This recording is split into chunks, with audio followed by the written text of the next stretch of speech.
Kalau kamu tidak bisa mempertahankan ini, berarti hasilnya semuanya bisa saya kalikan nol. Artinya ya ini tidak lulus kamu secara tulisan, secara argumentasi juga sudah nggak lulus.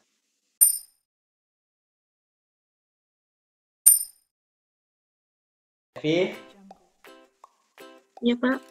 pertama yang harus kamu perbaiki itu di beberapa referensi. Itu saya lihat masih ada referensi yang sangat tua. Artinya misalnya tahun 2005, sekarang kan sudah tahun 2020. Dan saya rasa buku terkait misalnya metode penelitian itu sudah banyak sekali perkembangannya ya. Jadi itu bisa diperbaiki, kamu ganti dengan eh, referensi yang terbaru, yang mudah. Saya masih melihat yang menjadi penelitian terdahulu kamu ini skripsi dan tugas akhir ya. Iya, Pak. Nah, kalau dengan saya lebih menyukai itu tidak ada skripsi maupun tugas akhir. Jadi cari jurnalnya atau tidak ya ganti saja dengan jurnal. Kenapa? Karena itu sudah banyak pasti jurnalnya terkait dengan rasio keuangan ini ya. Kamu tahu tidak bank kalbar syariah itu jenisnya apa? Jenisnya maksud gimana, Pak? Dia itu bank atau bukan? Oh, unit usaha syariah, Pak. Dia unit usaha syariah ya. Ya, Betul ya? ya betul, Pak. Ya, oke. Sekarang ketika kamu bandingkan ini, kira-kira apple to apple tidak dia? Kalau bank kalbar itu unit atau bank? Bank. Bank. Bank kalbar itu bank. Eh, Ya, ini apa? Bank kalbar syariah tuh unit kan?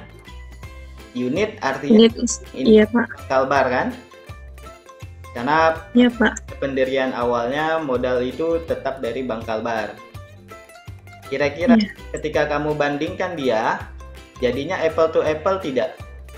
Matching enggak? Kalau kamu bandingkan bank dengan unitnya. Tidak seimbang sih, Pak. Nah, terus kenapa masih Tapi kan tapi kan tetap di proses keuangan juga pasti kan berbeda, Pak. Jadi kita bisa lihat juga tingkat likuiditasnya udah pasti berbeda juga. kalau kamu tidak bisa mempertahankan ini berarti hasilnya semuanya bisa saya kalikan nol. Artinya ya ini tidak lulus kamu secara tulisan, secara argumentasi juga sudah nggak lulus. Menurut saya, Pak, ini kedua bank ini meskipun Alah, Bank Kalbar Syariah ini masih unit usaha syariah, bukan, tapi bukan. Ini bukan bank. Harus kamu bedakan. oh Ini iya, bukan bank. Makanya saya bilang bandingkan bank dengan unitnya itu cocok nggak? Selanjutnya, ini apa masalah dalam penelitian kamu nih sampai kamu angkat penelitian ini? oke. Di sini Pak, saya melihat rasio likuiditas ini sangat penting untuk bank. Nah, karena dengan mempertahankan tingkat likuiditasnya nih, masyarakat bisa mempercayakan dananya untuk ditabungkan di bank. Nah, dari persentase pertumbuhan jumlah BPK pada bank syariah itu mengalami peningkatan yang cukup drastis, yaitu 20 sekian gitu Pak. Sedangkan Kalbar konvensional itu hanya 2%, 2% sekian. Jadi di sini ada ketidakseimbangan nih Pak. Berarti seharusnya Bank Kalbar konvensional ini yang udah dulu lebih lama berdirinya dari Bank Kalbar. Stop, stop. Jumlahnya berapa? Nasabahnya? Bank Kalbar berapa? Bank unit syariahnya berapa? Jumlah nasabah Pak.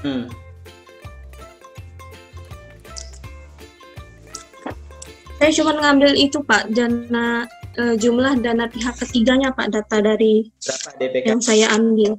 Berapa DPK-nya? Bank Kalbar berapa? Unit usaha syariahnya berapa?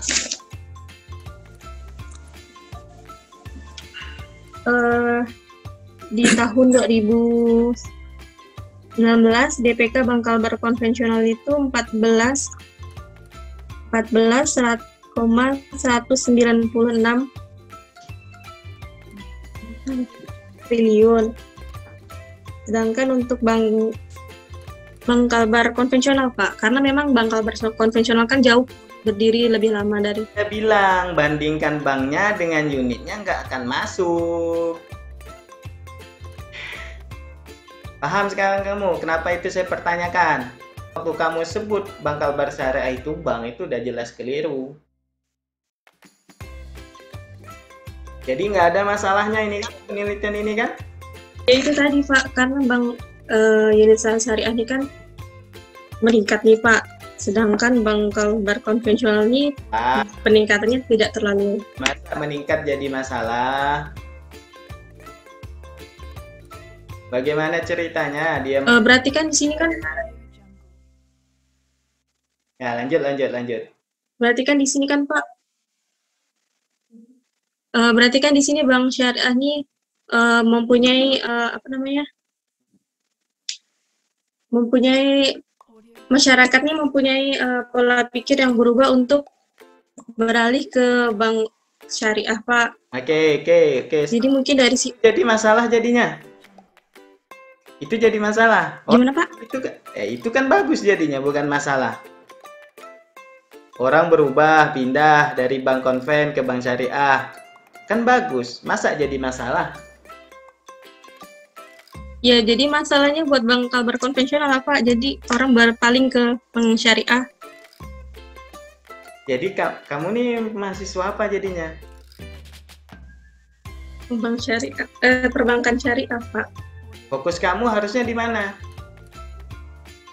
Di bank syariah. Nah, sekarang ngapa kamu jadi bilang itu masalah untuk bank konvensional? Apa peduli kamu dengan bank konvensional? Salah jurusan kali kamu nih. Kan syariah kok malah aware, perhatian dengan bank konvensional. Malah bilang meningkat itu jadi masalah. Justru kebalikan kamu nih. Kamu nggak aware, nggak perhatian dengan bank syariah atau unit usaha syariah, tapi perhatian dengan bank konvensional. Sedangkan kamu aja jurusannya perbankan syariah. Gimana kamu nih? Bukannya peduli ya Pak, jadi kita kan jadi melihat dua sisi nih, bukan hanya bank syariah, tapi kita lihat bank konvensionalnya juga Pak. Melihat dari dua sisi aja Pak. Ya, tapi itu bukan dalam bentuk kapasitas kamu sekarang. Kalau kamu diminta sebagai ekonom, mungkin betul. Kalau ekonom dia bisa mempelajari, atau kamu bankir, kamu diminta pendapatnya karena kamu bankir. Sekarang kan kamu dalam tahap untuk mempertahankan dari hasil penelitian kamu ini. Dasar kamu menghitung rasio ini apa? Berdasarkan itu Pak, laporan keuangan yang dihitung dengan rumus. Rumusnya ya, kamu rumusnya itu dasarnya apa? Dasarnya apa? Ya, sumbernya dari mana kamu dapat? Dari buku Pak, dari buku Kasmir. Mana bukunya? Oke, selanjutnya saya minta tunjukkan mana sih pembahasan dalam penelitian kamu nih? Pembahasannya di bab 4, Pak. Ya, bagian mana sih pembahasannya? Di bagian uji beda independent sample t-test. Mana sih cara yang kamu membahasnya itu mana? Gimana Pak? Yang mana sih yang menurut kamu itu pembahasan, kategori pembahasan itu mana?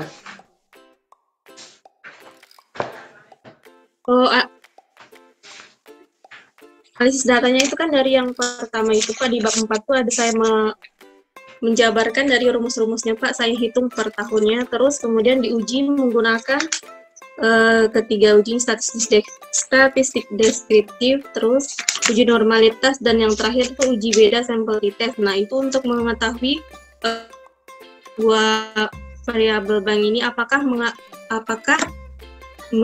kedua bank ini mempunyai rata-rata yang sama atau tidak secara signifikan. Terus, salah satu rasio menunjukkan apa? Kamu tambahkan ya di bagian pembahasan. Kamu ini belum ada pembahasan sebenarnya. Kamu lakukan itu baru menjelaskan hasil dari uji statistik. Oke, kenapa saya bisa bilang begitu, Evi? Ya, Pak.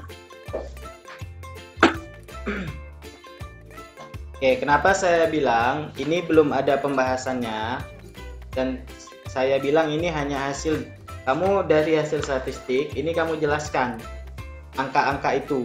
Nah, ini hasil dari olah statistik saja. Nah, misalnya nih saya kasih kamu contoh. Dari tabel dan data dilihat bahwa F hitung untuk ALR ada dari bla bla bla dengan ikut 4 titik-titik. Probabilitas di atas 0,05 maka dapat dikatakan tidak terdapat perbedaan varians. Ya. Kemudian bila kedua varian sama, maka dasar yang digunakan adalah equal variance assume. Terlihat bahwa terhitung untuk ALR lebih besar dari 0,5 maka ditolak atau dapat dikatakan tidak terdapat perbedaan signifikan. Kenapa saya bilang ini kamu tuh hanya menjelaskan hasil dari tabel statistik. Ini bukan pembahasan. Pembahasan itu harus kamu jelaskan. Kenapa dia bisa tidak berbeda? Kan ini tidak berbeda nih untuk loan, untuk ALR. Iya, Pak. Kenapa dia bisa tidak berbeda? Nah, itu namanya pembahasan. Kan pembahasan itu membahas. Misalnya, hasilnya pengaruh signifikan. Kenapa dia bisa berpengaruh signifikan? Itu pembahasan. Paham nggak? Dapat nggak kamu poin saya? Iya, karena di sini tadi tuh Pak kan dia berpengaruh signifikan karena nilai dari probabilitasnya itu lebih besar dari nilai signifikannya sekitar 0,05. Iya, itu dia makanya saya bilang kamu hanya menjelaskan angka statistik, kamu tidak menjelaskan kenapa dia bisa signifikan. Sekarang saya tanya kamu. Kenapa ALR tidak terdapat perbedaan yang signifikan antara bank konvensional dan bank syariah? Antara bank kalbar konvensional dan unit usaha syariahnya. Kenapa?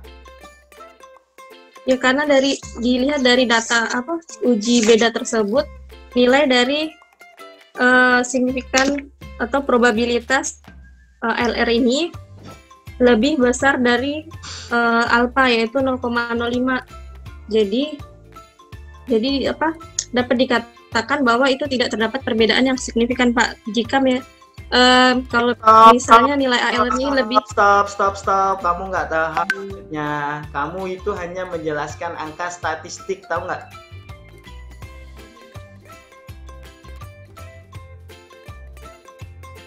Yang kamu bilang, oh Pak, ini Pak karena dia lebih besar Pak. Iya, saya tahu itu. Itu namanya kamu bilang.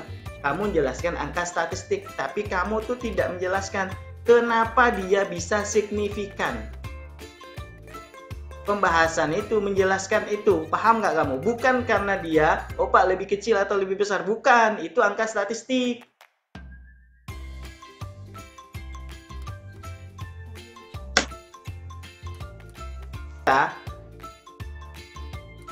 Kalau saya tanya begini ya, saya contohkan biar mudah untuk kamu.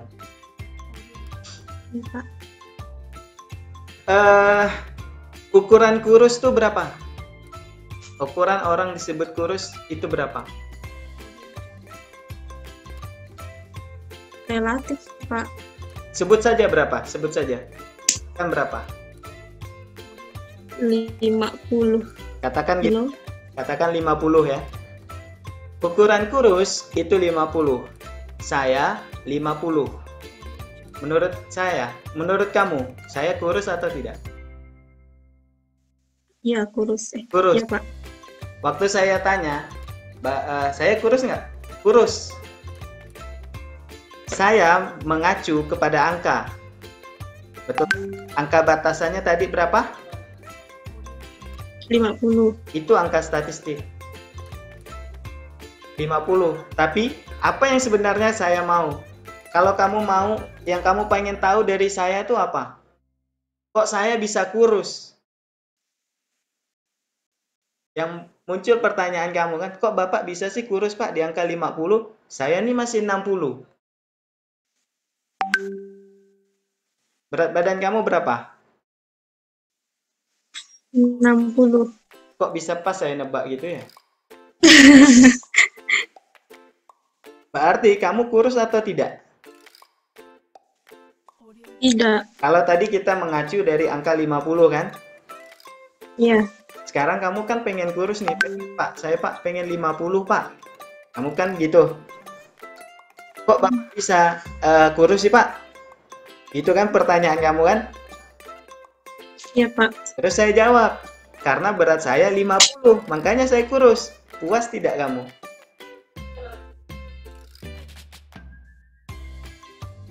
Puas tidak kamu dengan jawaban saya?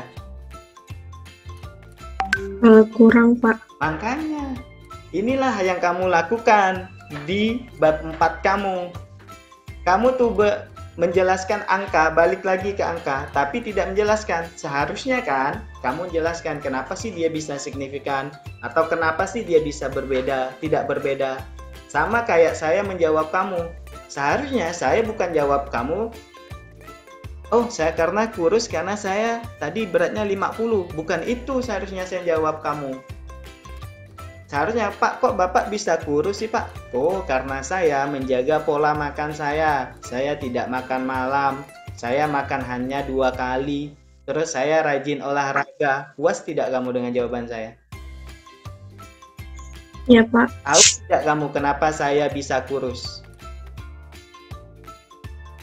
Karena Bapak sering olahraga. Tahu kan jadinya kan? Sekarang, saya balik lagi ke penelitian kamu. Tahu nggak saya kenapa ini bisa signifikan? Tahu nggak saya kenapa ini bisa berbeda? Atau tidak berbeda?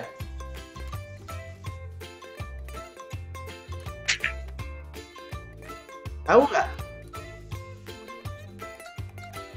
Dari angka sebenarnya sih tahu Pak. Mungkin cuman Bapak kurang puas Pak. Saya tuh nggak nanya angkanya. Saya tuh nanya kenapa. Kenapa dia... Angka itu hanya syarat ukuran. Tahu nggak? Itu ukuran. Untuk dia dikatakan signifikan, misalnya dia harus di atas 0,05 atau di bawah 0,05. Itu ukuran. Tapi kalau pembahasan, kamu tuh harus jelaskan kok dia bisa di bawah 0,05 atau kok dia bisa di atas 0,05. Itu namanya pembahasan. Sementara yang kamu lakukan dalam skripsi kamu ini, kamu hanya menjelaskan angkanya saja, ukuran yang saya maksud tadi itu. Tapi kamu tidak menjelaskan kenapa bisa signifikan, kenapa bisa tidak berbeda. Dapat tidak poin saya? Saya bilang, tidak ada pembahasan dalam bab 4 kamu.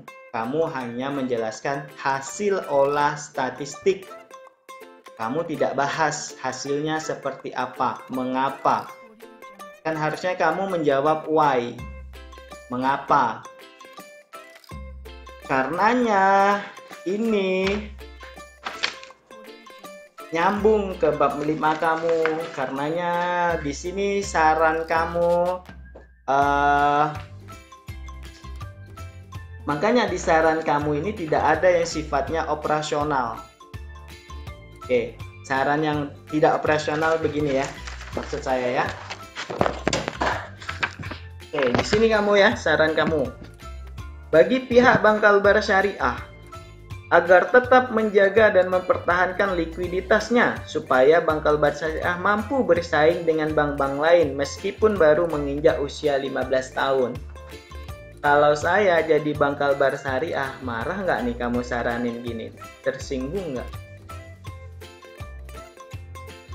Berguna tidak saran kamu ini?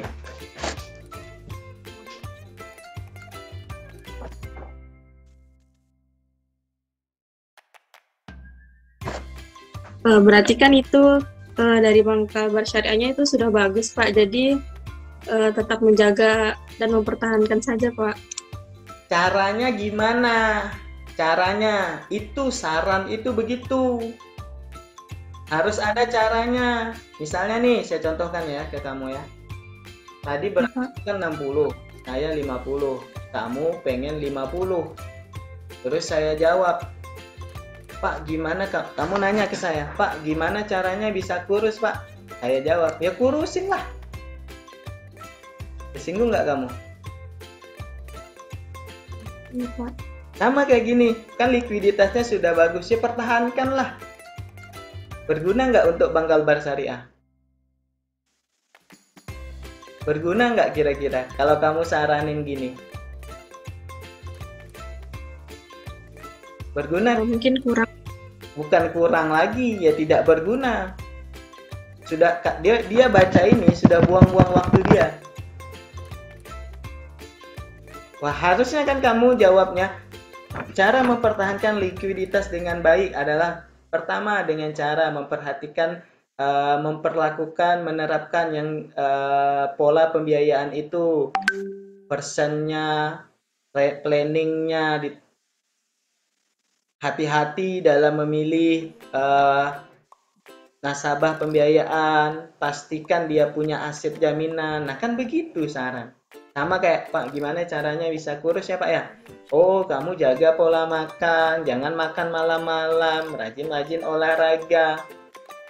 Wah, kalau saya jawabnya gitu, buang-buang waktu nggak kamu mendengar jawaban saya?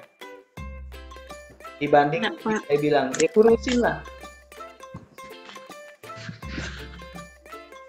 Menghargai dari usaha kamu ini. Saya tidak bermaksud untuk menjudge bahwa tulisan kamu ini jelek atau apa. Yang saya lakukan hanya berusaha untuk memperbaiki apa yang menurut saya kurang dan mungkin menurut kamu itu sudah baik. Itu saja, bukan berarti apa yang kamu lakukan selama ini percuma ya. Siapa nama kamu? Evi? Tidak, saya hanya memperbaiki apa yang menurut saya itu kurang baik. Saya rasa sekian. Terima kasih Pak. Terima kasih kepada Evi dan Pak Segu serta Pak Hairul Anwari.